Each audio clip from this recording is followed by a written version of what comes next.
Question number 15 काफी आसान है और काफी इंपॉर्टेंट भी है ये। ठीक है, हमें दे रखा है if the vertex A B and C of the triangle ABC have position vector. क्या क्या है पोजीशन वेक्टर उसके पास? 1 2 3 और बी का है -1 0 0 और सी का है 0 1 2। अच्छा, किसी को पता ना हो कि पोजीशन वेक्टर होता क्या है तो वो पिछली एक्सरसाइज देख सकता है। कुछ खास बातें नहीं थी उसमें। जो वेक्टर है, ठीक है, जो पॉइंट्स उसमें आई जे के लगा दो, मतलब यहाँ पे आई लगा दो, यहाँ पे जे, यहाँ पे के लगा दो, तो आपको पोजीशन वेक्टर मिल जाता है, जो हमने सीख रखा है पहले। ओके, अभी हमें इसकी नीड वैसे पड़ेगी नहीं। और हमें क्या फाइंड करना है? हमें फाइंड करना है then find the angle A B C. क्या फाइंड करना है हमें? Angle A B C find करना है, मतलब एंगल ए बी सी, ये एंगल फाइंड करना है।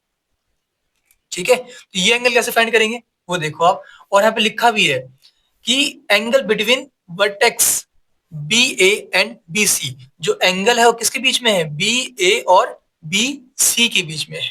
ओके, वर्टेक्स क्या दे रखा है? बी ए और बी सी। तो हम क्या इन दोनों पॉइंट की हेल्प से ये वेक्टर फाइंड कर सकते हैं। मतलब मैं बात कर रहा हूँ बी ए वेक्टर की। ठीक है, हमें क्वेश्चन में बी ए दे रखा है तो मैंने बी ए लिखा है। ठीक है, जो गिवन है वो लिखा है। तो क्या मैं बी ए वेक्टर फाइंड कर सकता हूँ? कैसे करते हैं? अगर दो पॉइंट हो तो बी ए मतलब हमें ए माइनस बी करना है। ठीक है, याद आ गया? बी ए वेक्टर फाइंड कैसे करेंगे? हमें बी ए मतलब ए माइनस बी। ओके, तो ए माइनस बी करो और उसमें आई जे के लगा दो, मतलब 1 माइनस -1 तो प्लस का 2 आएगा, तो 2 आई। फिर 2 -0 मतलब 2 आएगा, मतलब प्लस का 2, अब जे लगा दो। फिर 3 -0 मतलब 3 आएगा, अब के लगा दो। ठीक है, मतलब समझ में आ गया कैसे किया मैंने? मुझे बी ए वेक्टर चाहिए था तो मैं ए माइनस बी करूंगा।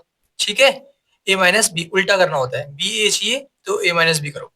तो 1 माइनस -1 तो +2 आ गया। फिर 2 -0 2, 3 -0 3। ओके, अब फाइंड करना है बी सी वेक्टर। कैसे फाइंड करेंगे? बी सी चाहिए मतलब सी माइनस बी करना होगा। ठीक है, उल्टा करना होता है ना। बी सी चाहिए तो सी माइनस बी, तो सी क्या है? 0। 0 माइनस -1 तो हमें क्या मिलेगा? प्लस का 1, तो 1 आई कैप। 1 -0 मतलब 1 ही आएगा, 1 जे कैप। 2 -0 मतलब 2 के cap. Okay, B A vector find कर लिया और हमने बी सी वेक्टर भी फाइंड कर लिया। अब हमें क्या चाहिए? हमें चाहिए इनके बीच का एंगल। तो कैसे फाइंड करेंगे? एक ही फॉर्मूला है हमारे पास। जब दो वेक्टर गिवन हो हमारे पास, ए वेक्टर और बी वेक्टर, इसमें कंफ्यूज मत होना। यहाँ पे ए वेक्टर लिखा है, यहाँ पे बी ए वेक्टर लिखा है, एक ही बात है। ठीक है, एक की जगह पे यहाँ पे बी ए वेक्टर लिखा हुआ है, बी की जगह पे यहाँ पे बी सी वेक्टर लिखा हुआ है। ठीक है, तो ये फॉर्मूला है हमारे पास। तो हम क्या करते थे, अगर हमें ए बी गिवन होता था तो हम ए का मैग्नीट्यूड, बी का मैग्नीट्यूड और कॉस थीटा, ठीक है, ये इक्वल होते हैं आपस में।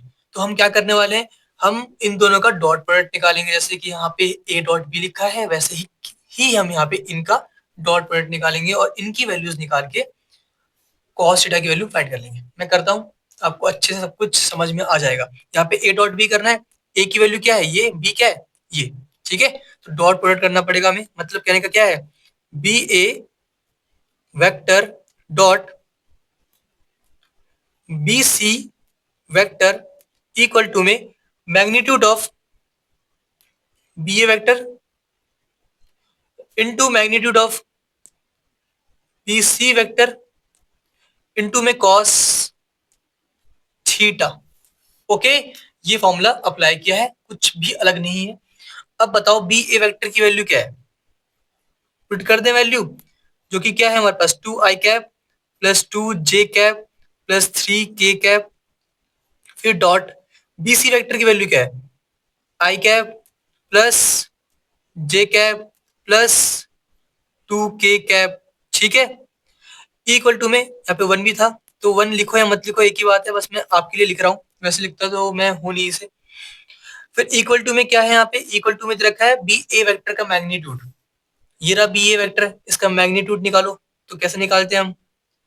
रूट के अंदर आई का कोफिशिएंट मतलब 2, 2 का स्क्वायर जो कि 4 आएगा। फिर प्लस जे का कोफिशिएंट 2 है जिसका स्क्वायर 4 आएगा, तो 4 आ गया। के का कोएफिशिएंट 3 है, इसका स्क्वायर क्या आएगा, 3 का स्क्वायर 9 होता है, तो 9 लिख दो। ठीक है, ऐसे निकालते हैं मैग्नीट्यूड हम। फिर उसके बाद इनटू में क्या है, बी वेक्टर, यहाँ पे भी लिखा है मैंने। इनटू में क्या है, magnitude of B C vector, मतलब इस वेक्टर का मैग्नीट्यूड निकाल दो। तो वैल्यू क्या आने वाली है, रूट के अंदर आई का कोएफिशिएंट मतलब 1, 1 का स्क्वायर 1 ही होता है, फिर 1 का स्क्वायर 1 ही होता है, फिर 2 का स्क्वायर 4 होता है। ओके, फिर इनटू में cos theta, cos theta simplify कर लो जल्दी से इसे और बताओ वैल्यू क्या आएगी। तो इसको सॉल्व करो। 2 इंटू में 1, हमें करना क्या है पता है सबको, आई से आई को मल्टीप्लाई करना है, जे को जे से करना है, के को के से करना है, बस। ठीक है, तो 2 इंटू में 1 2, फिर 2 इंटू में 1 प्लस का 2, और 3 इंटू में 2 प्लस का 6। ठीक है, हमने आई के कोफिशिएंट को आई के कोफिशिएंट से मल्टीप्लाई किया, जे को जे से, के को के से किया। ठीक, तो ये आ चुका है। इक्वल टू में इस साइड क्या है हमारे पास, रूट के अंदर 4 प्लस 4 8, 8 प्लस 9 17, फिर रूट के अंदर 1 प्लस 1 2, 2 प्लस 4 6, और कॉस थीटा भी है यहाँ पे। तो ये वैल्यू आ चुकी है हमारे पास, 2 प्लस 2 4 प्लस 6 10, इक्वल टू में रूट के अंदर मल्टीप्लाई कर लो इसे, तो 17 6 102 होता है, 102। ओके, और कॉस थीटा, तो मुझे यहाँ से कॉस थीटा की वैल्यू क्या मिली, कॉस यहाँ कर देता हूँ, तो मुझे क्या वैल्यू मिल रही है, cos theta is equal to, cos theta equal to में 10 अपॉन रूट के अंदर 102। मुझे थीटा की वैल्यू फाइंड करनी थी, तो theta is equal to cos को इधर ले आओ, मतलब कॉस इनवर्स 10 अपॉन रूट 102। ये हमारा आंसर कंप्लीट हो गया। बस इतना ही करना था, काफी इंपॉर्टेंट क्वेश्चन है और काफी इजी है। ठीक है, बस आपको ये फॉर्मूला यूज करना है और कुछ भी नहीं करना है इसके अंदर। ओके।